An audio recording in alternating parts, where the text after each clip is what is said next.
AUDHD, panic attacks, and my life with panic attacks and AUDHD is what I'll be talking about today.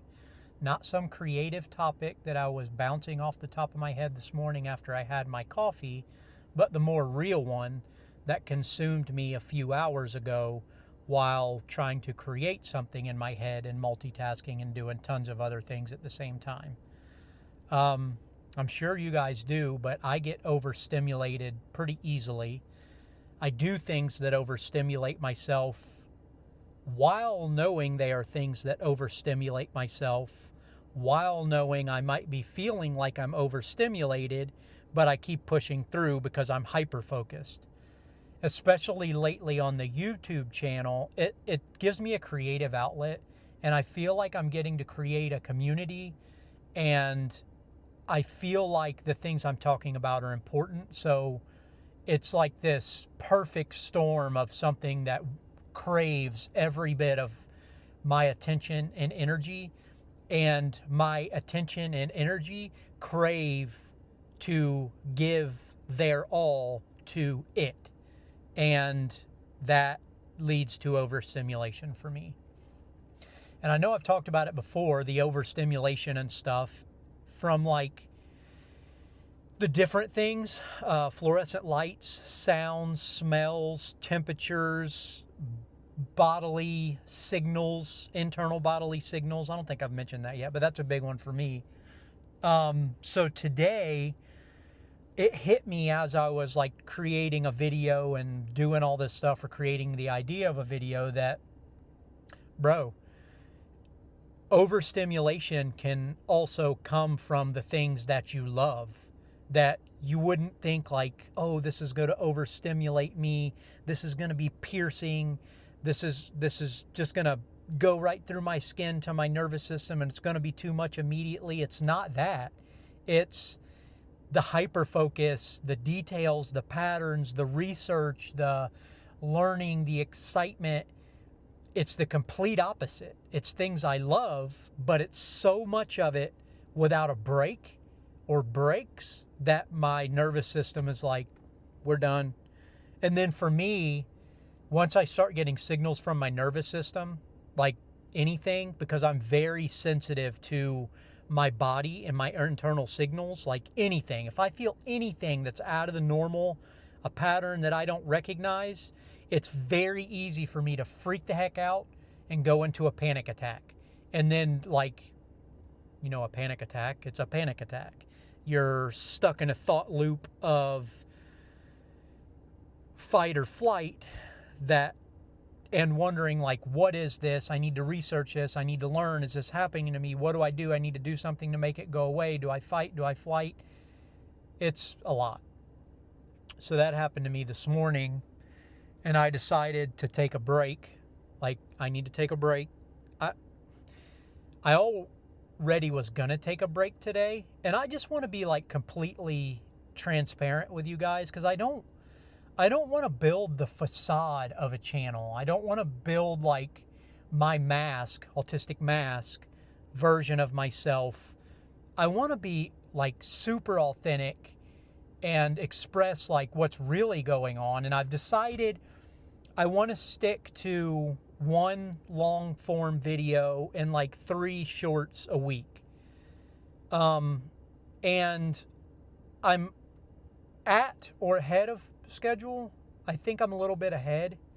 So today I was going to chill out, not do much, and then it's exciting to me. So I drive a lot for work, and I literally have like a 35-minute drive from my house to my parking spot where I pick up my work truck, and then I have like a 55-minute drive from there to my first actual job, like where I get out of the truck. So it's a lot of thinking. I listen to music. I go into my creative space. It's not real bright out.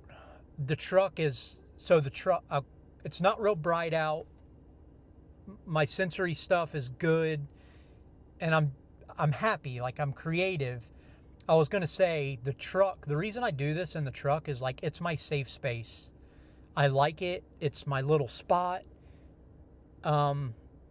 It's just the place that I want to do it. I thought about doing it like in my house, in my bedroom, and then, I go into like the autistic part of myself, planning and creating this perfect environment. And it's got to be perfect. I'll put this here, this for the sound, this for the colors. And then my younger self would probably impulsively just follow those desires, those characteristics of myself. But being a little bit older and more aware, I don't. This is what I'm doing. This is what I wanted to do. This is what I'm comfortable doing. And it doesn't take all that autistic planning and control to create a connection with you guys. It's not what I want. So I had my panic attack today, and I was sitting in my parking spot because I'm on my lunch break, and I was like, it helps me to talk anyway. It helps me because I naturally will bottle everything up. I won't really talk about my panic attacks, my emotions, what's going on.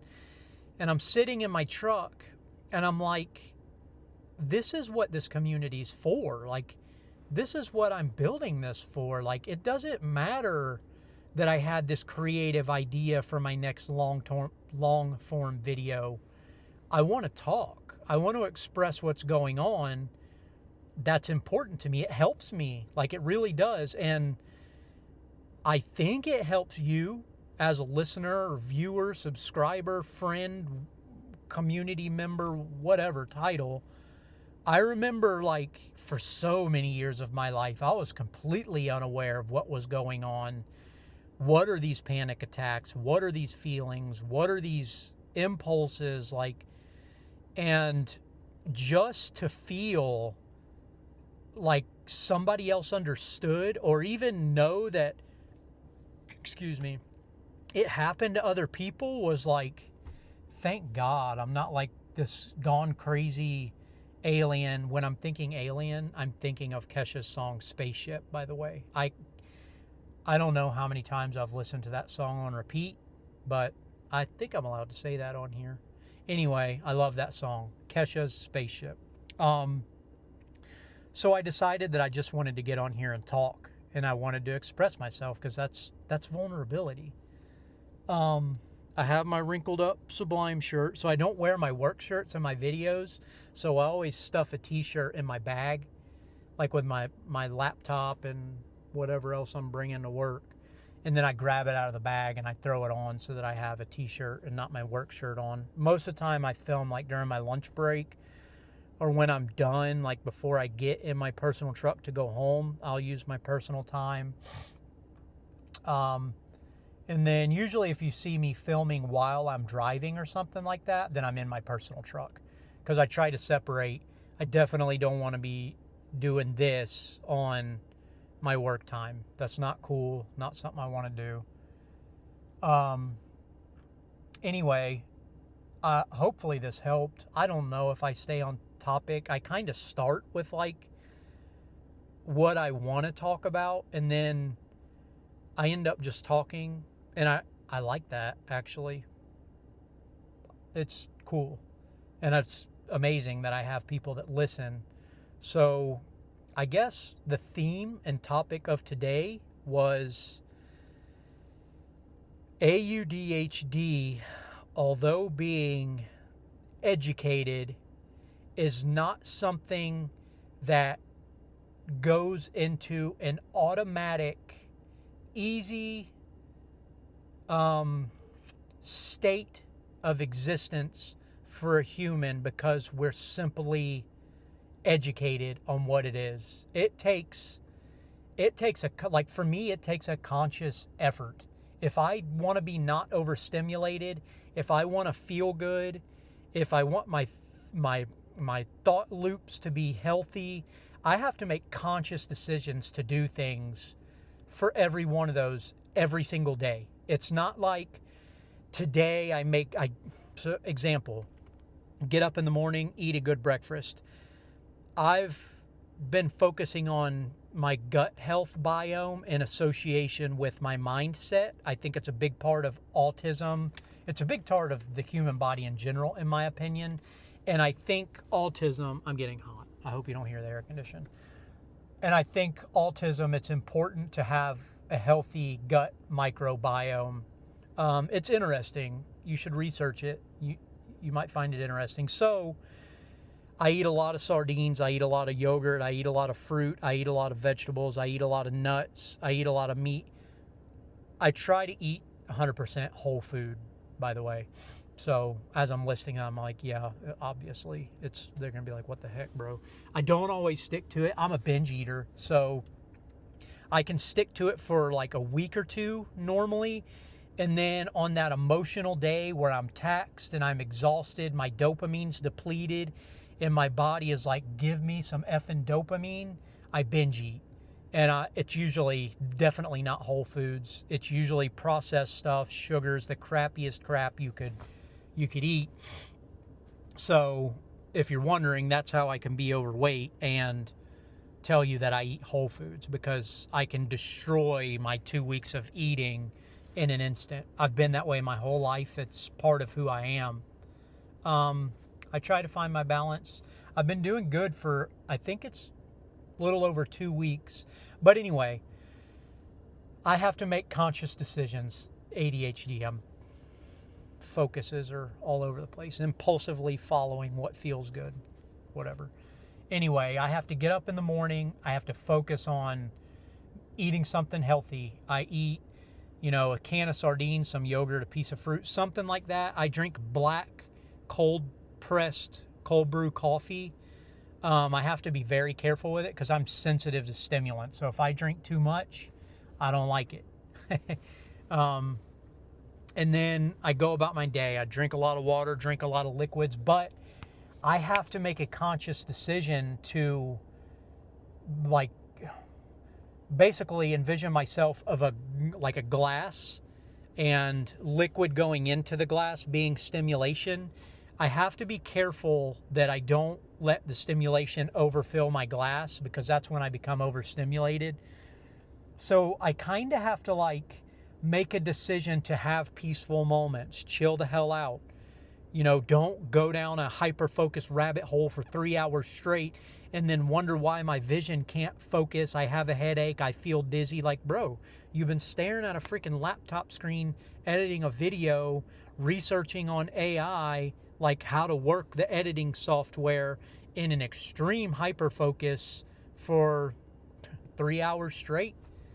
And then all of a sudden after that, I'm shot. I go to pick my son up from daycare. I drive a lot, by the way. I know I've already said that, but I leave my parking spot to pick my son up at daycare. It takes about 40 minutes. I try to chill out on that part of the drive. Usually, lately, and I haven't been going to the gym either, and that's a big thing for me. But lately, my 40-minute drive to pick him up, I'm already shot. So I'm recuperating. I'm like drinking things to try to make myself feel better. My nervous system is shot. I don't feel good. I'm lightheaded. So I'm like recuperating. Get him from daycare. We've got a 55-minute drive home from daycare. It's not really a daycare. It's a Montessori summer program right now. My wife teaches at the same school. So I pick him up and we drive home, and I try at that point to focus everything on him. And that's he's like a medicine to me sometimes, because he's also AUDHD. So if we're like both in a place of checking out, my wife calls it checking out, and it's pretty fitting. Like if we've both checked out from our like conscious state of being to just a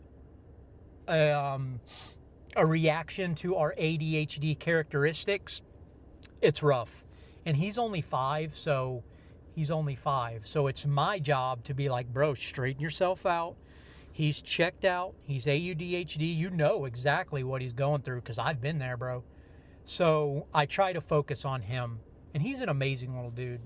But I've noticed, what I was going to say is like, it's medicine to like focus on him, just that one thing, him. I don't do that often.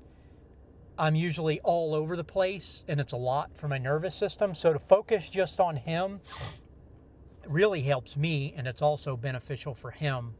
So we drive home. Usually by the time I get home, I'm pretty taxed. We get home, and he's like me, so he looks for his afternoon dopamine. He'll watch some YouTube videos, he'll play some Spider-Man, whatever, on PS5, and that's like his thing. I go lay in the garden tub, that's my sensory thing, and I sit in there for probably 10 minutes. I get out, and then I hang out with him, usually play some video games with him. Mom doesn't we get home at like 4:15. Mom doesn't get home until like 6:30, so we kill time.